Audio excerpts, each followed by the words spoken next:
मेरी prime minister Imran Khan से request है कि प्लीज अपनी बात पूरी एक्सप्लेन करें। भैंसें, मुर्गियां, डॉल्फिन्स, घोड़े, कुत्ते, बिल्लियां और बच्चे, उनको गाइड करें कि कैसे वल्गर ना हो।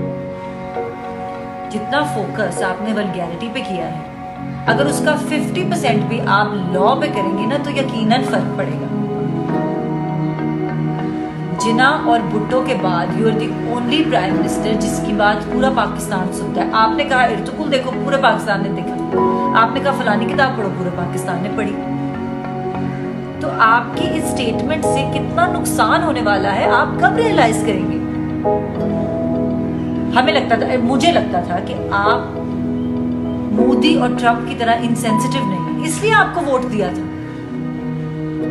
आपको वैसे भी यूटर्न लेने का बहुत शौक है, तो प्लीज अपनी स्टेटमेंट वापस लें, वरना एटलीस्ट मेरे लिए from this day till my last day you are not my prime minister.